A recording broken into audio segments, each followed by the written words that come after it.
Hi guys, welcome to the unboxing and quick review of this IEsafy solar power bank with 26,800 milliamps fast charging. It's available in two different colors. It comes for an official price of $49.99, but I can provide you a discount code which will bring down the price to really super low $19.99. Of course, there will be the shipping on top. As far as I know, it's $6, so it will come to the end price of $25.99 as far as I can see, at least in the US. So still a very good opportunity for you. So let's take it out of the box and see what we will get for this super low price.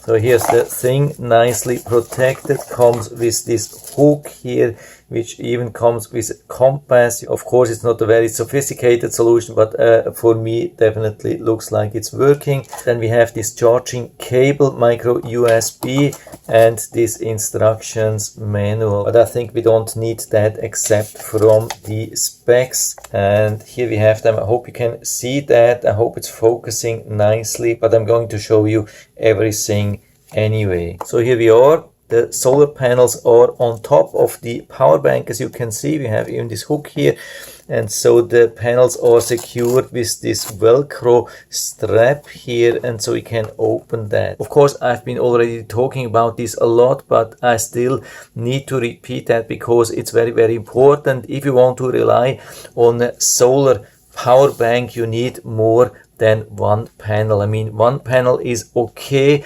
if it's just for a very rare emergency situation, if you just want to spend maybe a weekend, and then usually the charge which you pre-charge at home for the power bank will be okay, and just in a very rare emergency situation you want to use the solar panel, because the solar panel, when it's included or integrated into the power bank, it can get very hot, and so it's difficult to really charge it because the solar panel will overheat, and then the efficiency will go down, and also the temperature of the batteries will increase, and also the efficiency of the battery will go down. So if you want to rely on a solar power bank, then you need at least, I would say, 3 or 4 panels, exactly something like that. And how you do that, so instead of using it like that, I highly recommend to flip it around, especially if you want to charge it for longer time. Then you have it like this.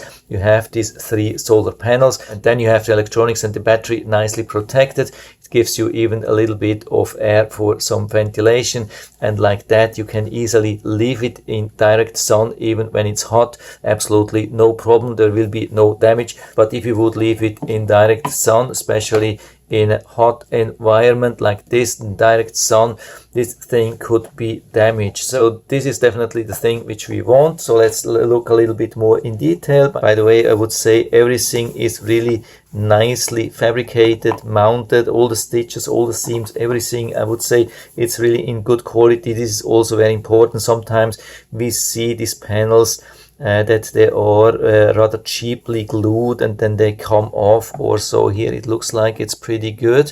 Also from this side, I would say, by the way, what we also have seen already, that it's charging here inside with just a little bit of illumination from the LED lights above. So you can imagine how much more power we will get outside in direct sun when it's already charging here inside. So let's look a little bit more in detail at the battery. Again, here it is the carabiner hook. You can hook it here, and I mean, of course, definitely you could use that. I mean, it's not a super solid construction, and it's not centered here.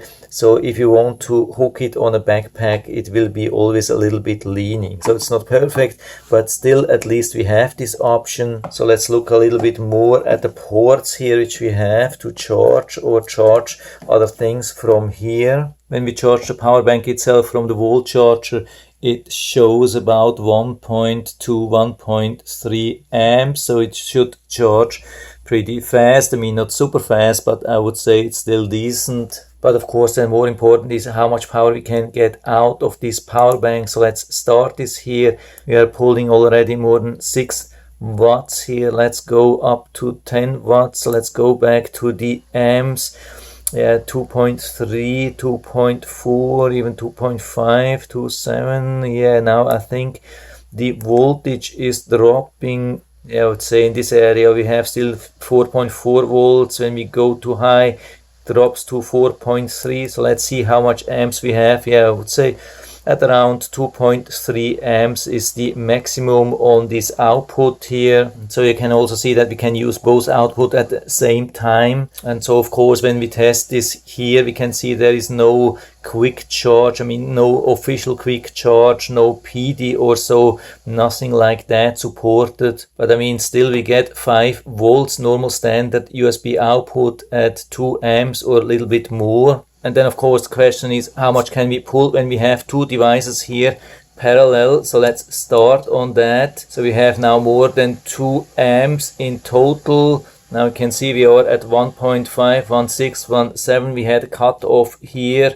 The cutoff was 1.8 amps while we had 1 amp here. So the total output was then 2.8 amps. So you can't use 2 amps here and 2 amps here. It's not possible, but you can use maybe 1.4 amps here and 1.4 amps here, which is still a decent charge on both outputs. By the way, the input here is only micro USB. And then of course also we want to know about the quality of the output, that we do not have too much ripple oscillation. I mean, usually with power banks it's not such a problem.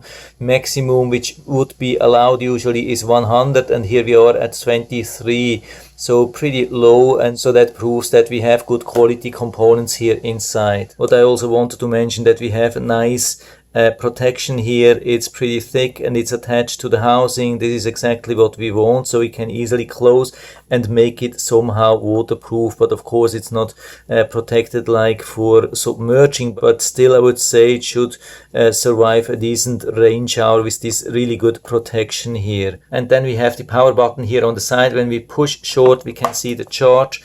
Each LED represents 25%, so here we have 50% charge. And to turn on the light, we can long press here. After that it goes into steady mode. We push again and it goes into low light mode. This is something which I really like, that we have this low light mode. Also something which is good, that we have the light here, and not only a small light but actually a large light here on the side, so we can put down the power bank here like on the floor, and then we have the ceiling illuminated. This is something which I prefer than having the light here in the front.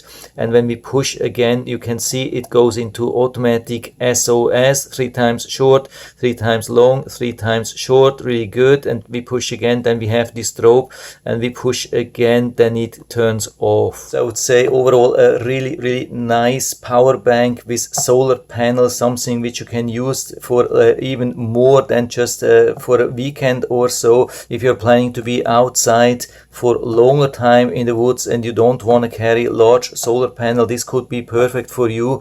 And so I'll put down the link where you can buy it directly down into the description, so you can check it out and order it right from there if you like it. And don't forget to apply the whopping $30 discount code, which is just the word outdoor. And so I hope I've been able to help you a little bit with this video. If you have any questions or comments, just write to the comment section below. I'm always happy to talk about these things. And if you like the video, give me a thumbs up, subscribe my channel. Thanks for watching. See you next time.